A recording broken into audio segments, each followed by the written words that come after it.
انسان ڈوبتا چلا جاتا ہے اور پھر اس کا نکلنا ہی مشکل ہو جاتا ہے اس میں سے. تو اولئکا یہی وہ لوگ ہیں مأواہم جہنم جن کا ٹھکانہ جہنم ہے. کون سے لوگ؟ اولئکا کون سے لوگ ہیں؟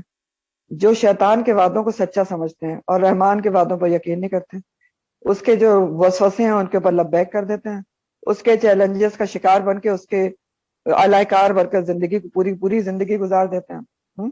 تو ان کا ٹھکانہ پھر کیا ہے؟ جہنم ہے. کیونکہ ظاہر ہے اس نے کہا نا نصیبہ مفروضہ لے کر جاؤں گا، تو اللہ تعالیٰ نے بھی کہا تھا کہ میں بھر دوں گا جہنم کو تجھ سے بھی، اور جو تیری اتباع کریں گے. تو پھر ظاہر ہے ایسے لوگوں کا جو اس کے رحمان کے مقابلے میں شیطان کا چیلنج پورا کر رہے ہیں اور زندگی گزار کے پوری چلے جاتے ہیں، تو ان کا ٹھکانہ کیا ہے؟ اولئک مأواہم جہنم ولا یجدون عنہا محیصا، اور نہیں وہ پائیں گے اس سے، جہنم سے، محیصا کوئی جائے پناہ. محیصا کہتے ہیں بھاگ کر جانے کے راستے کو یا جگہ کو. ہا یا سواد اس کا روٹ ہے اور اس کا مطلب ہے خلاصی کی جگہ، خلاصی کی صورت. جیسے آپ انگلش میں کہہ سکتے ہیں ایمرجنسی ایگزٹ جو ہوتا ہے. تو کوئی بھاگ کر جانے کی جگہ، کوئی خلاصی کی صورت، کوئی سختیوں سے بچنے کی جگہ نہیں ملے گی جہنمیوں کو. تو کیوں نہیں نکل پائیں گے اس میں سے جہنم میں سے؟ ولا یجدون عنہا محیصا، کوئی ایگزٹ نہیں ملے گا. کیونکہ دیکھیں جہنم ایک تو صرف آگ ہی آگ ہے، اوپر سے سعیر ہے، بھڑکتی ہوئی آگ، پھر بہت گہری ہے. حدیث میں آتا ہے نا 70 سال تک بھی ایک پتھر گرتا رہے تو تب کہیں جا کے اس کے پیندے میں پہنچتا ہے. اندھیری بھی بہت ہے. اور قرآن میں آتا ہے سورہ الحج کی آیت نمبر 22 ہے، سورہ الحج. اللہ تعالیٰ فرماتے کلما ارادو ان یخرجوا منہا من غم اعیدوا فیہا، جب کبھی وہ ارادہ کریں گے اس میں سے نکلنے کے تو اسی میں ان کو لوٹا دیا جائے گا. جہنم کے اندر نکل تو سکتا ہی نہیں کوئی. ولا یجدون عنہا محیصا والذین آمنوا، اور اس کے برعکس وہ لوگ جنہوں نے جو ایمان لائے، وعملوا الصالحات، اور انہوں نے اعمال کیے صالح، سندخلہم ان قریب ہم داخل کریں گے ان کو جنات میں، باغات میں، تجری من تحتها الانہار، جن کے نیچے سے نہریں بہتے ہیں، خالدین فیہا، ہمیشہ رہنے والے ہیں اس میں، ابدا. خالدینہ کے ساتھ ابدا بھی ہے، ہمیشہ ہمیشہ، کبھی بھی نہیں نکالا جائے گا. اللہم جعلنا منہم. تو ایک طرف وعید دی گئی تھی جہنم کی، تو یہی قرآن کا خوبصورت اسلوب ہے کہ اس کے مطابق فوراً اچھا وعدہ بھی آتا ہے حوصلہ افزائی کے لیے، کہ جو لوگ سچا ایمان لے آئے تمام غیب کی چیزوں کے اوپر، اور ایمان لا کر انہوں نے عمل صالح کیے، نیک اعمال کیے، ایمان کے ساتھ عمل کیے. اول تو یہ پتہ چل رہا ہے کہ ایمان کے ساتھ عمل کرنا بھی بہت ضروری ہے، اور یہ ہمیشہ ہی آتا ہے، صرف ایمان کافی نہیں ہے. ایمان کے ساتھ عمل کیا تو وہ ہمیشہ جنت کے نہروں والے باغات میں رہیں گے، ابدا ہے، وہاں سے نہ کوئی نکالے گا نہ وہ نکلنا چاہیں گا. وعد اللہ حقا، وعدہ اللہ کا جو ہے وہ سچا ہے. شیطان کے وعدے جھوٹے ہیں، اللہ کا وعدہ کیسا ہے؟ سچا ہے. اللہ کا وعدہ سچا ہے. کون سا وعدہ؟ کہ ایمان لا کر عمل صالح کرو گے، شیطان کے چیلنجز کو، اس کو راد درگاہ کرو گے، اس کو پہچانو گے، اس کو بے عزت کرو گے، تو اللہ تعالیٰ تمہیں کہاں داخل کرے گا؟ کہ اللہ تعالیٰ تمہیں جنت میں داخل کرے گا ایمان لا کر عمل صالح کرنے والوں کو. شیطان کے وعدے کیا ہیں؟ اللہ غرورہ ہیں. اللہ کے وعدے کیا ہیں؟ وعد اللہ حقا، سچے ہیں. تو شیطان کے وعدے دھوکے پر مبنی ہے کہ صرف دنیا کی زندگی ہے، انجوائے کر لو، کھیل کود لو، جو کچھ ہے، اس کے بعد کیا ہے، مٹی میں مل کے مٹی ہو جائیں گے. یہ اس طرح کے وعدے وہ کرتا ہے. اللہ کی نافرمانی کر لو انجوائمنٹ کے نام پر. اور اللہ کے وعدے کیا ہیں؟ سچے ہیں کہ اللہ کے ایمان لا کر اگر عمل صالح کرو گے تو اللہ تعالیٰ جنت میں داخل کریں گے. اللہم اجعلنا منہم، ہمیشہ اس میں رہیں گے. وہاں پر تو پھر انسان جو چاہے گا اس کو وہ نعمت ملے گی. اور ومن اصدق من اللہ قیلا، اور کون زیادہ سچا ہو سکتا ہے اللہ سے بات میں.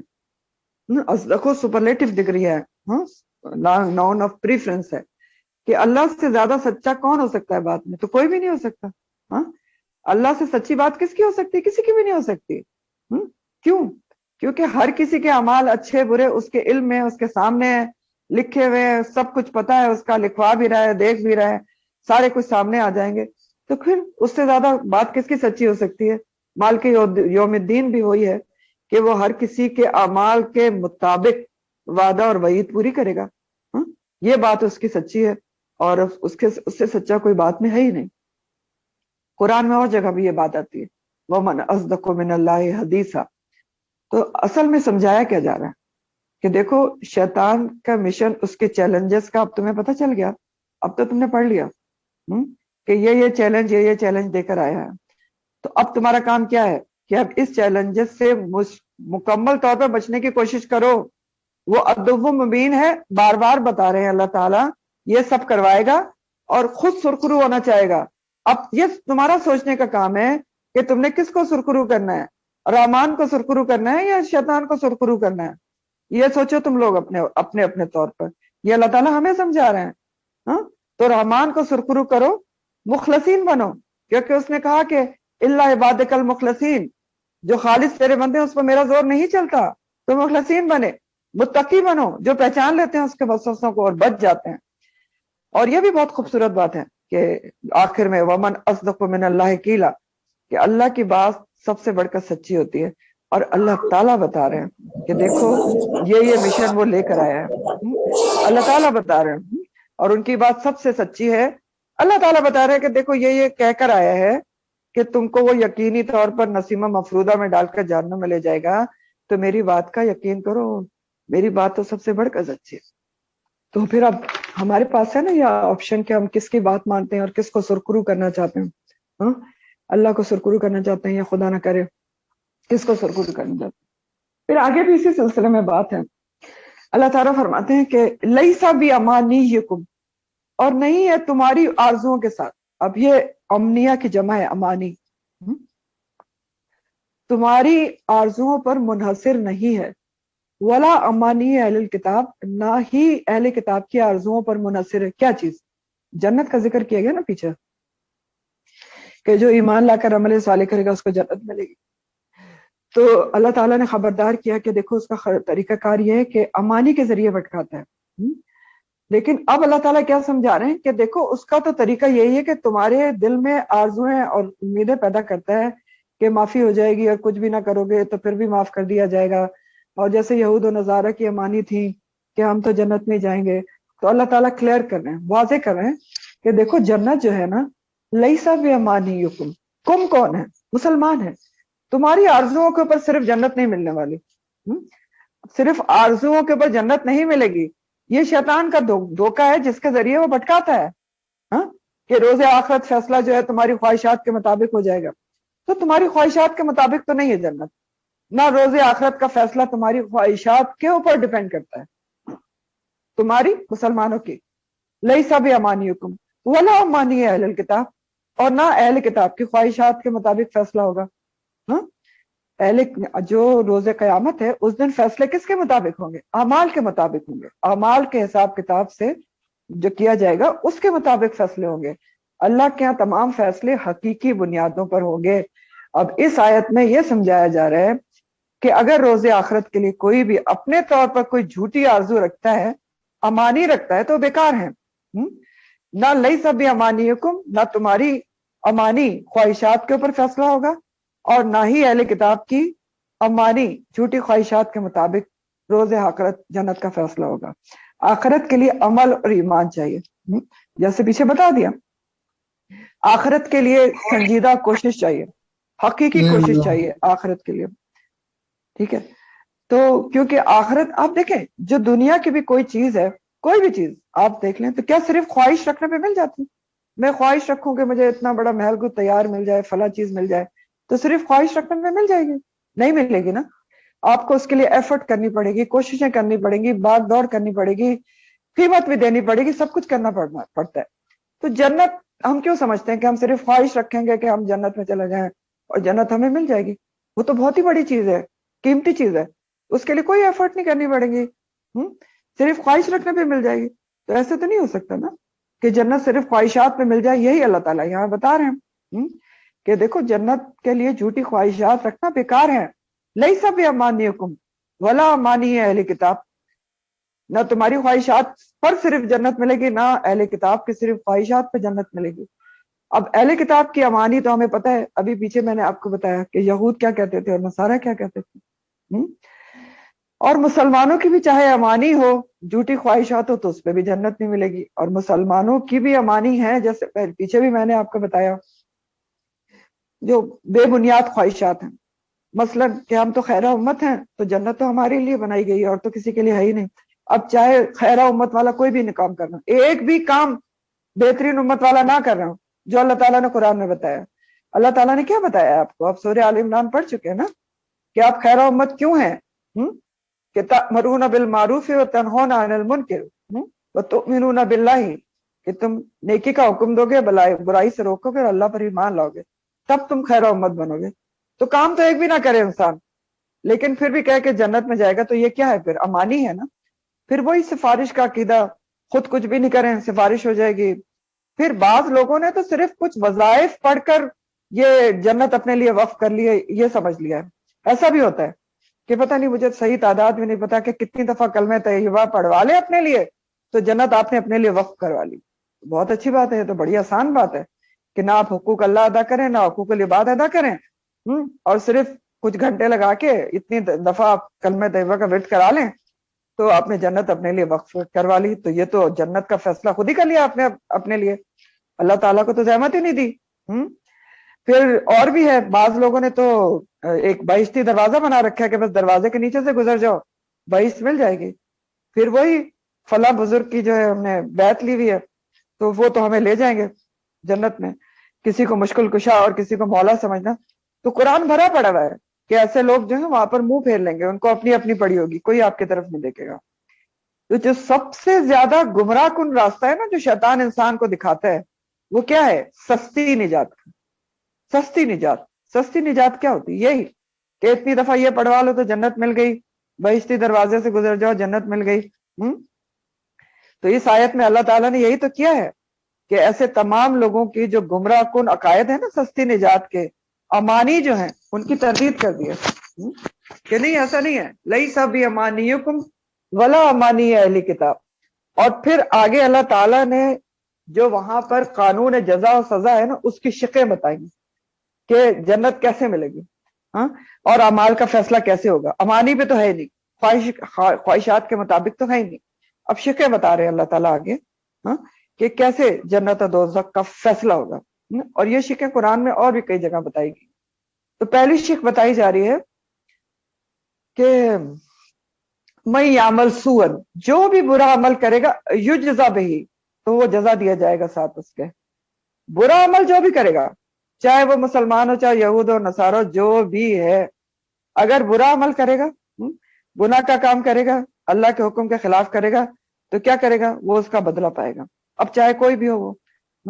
اور یہ تو آپ سورہ زلزال میں بھی پڑھتے ہیں نا کہ وَمَن يَعْمَلْ مِثْقَالَ ذَرَّةٍ خَيْرًا يَرَهُ وَمَن يَعْمَلْ مِثْقَالَ ذَرَّةٍ شَرًّا يَرَهُ۔ ایک ذرے کے برابر بھی کوئی اچھا عمل کرے گا تو اس کو اچھا بدلہ دیا جائے گا، اور ایک ذرے کے برابر بھی برا عمل کرے گا تو وہ بھی سامنے لے آیا جائے گا۔ تو پہلی شک ایکسپلین کی گئی کہ دیکھو یہ تو کوئی طریقہ نہیں، امانی پر تو جنت ہے نہیں۔ میں یعمل سوءا، جو برا عمل کرے گا یجزا بہی، یاد رکھے کہ وہ اس کی جزا دیا جائے گا، برے عمل کا بدلہ ضرور ملے گا۔ دوسری شک بتائیے ولا یجد لہو، اور نہیں وہ پائے گا من دون اللہ، اللہ کے سوا، ولیم ولا نصیرہ، کوئی دوست یا مددگار۔ یعنی جو کوئی بھی برا عمل کرے گا تو اس کی جزا تو ضرور ملے گی، اور یہ جزا و سزا کے فیصلے کا مکمل اختیار اللہ رب العزت کے ہاتھ میں ہوگا، اللہ رب العزت کے ہاتھ میں۔ ولا یجد لہ من دون اللہ، اللہ کے سوا کوئی دوست، کوئی مددگار اس کی مدد نہیں کر سکے گا کہ اس کو اللہ کے مقابلے میں چھڑا لے۔ کوئی قریبی رشتہ دار، کوئی خلتن ولا شفاعتن، کوئی صاحبتن ولا بنی ہی، کوئی دوست، کوئی بیٹا، کوئی بیوی، کوئی خاندان، پیر، بزرگ، کچھ بھی، کوئی بھی اس کو بچا نہیں سکے گا۔ ولا یجد لہ من دون اللہ ولیم ولا نصیرہ، کوئی مدد نہیں کر سکے گا، کوئی دوسرا کسی کے گناہ کا بوجھ نہیں اٹھائے گا۔ ولا تزر وازرۃ وزر اخری، اور سفارش کی بھی بہت کڑی شرائط ہیں، اللہ کے اذن کے بغیر ہوگی نہیں۔ کب اللہ تعالیٰ کہے گا، کس کے لیے اذن کرے گا، کتنی کرے گا، کون کرے گا، کس کی کرے گا، کس گناہ کی کرے گا، تو بہت ساری چیزیں ہیں۔ اب یہ جو آیت جب نازل ہوئی تھی نا یہاں تک کہ وَمَن يَعْمَلْ سُوءًا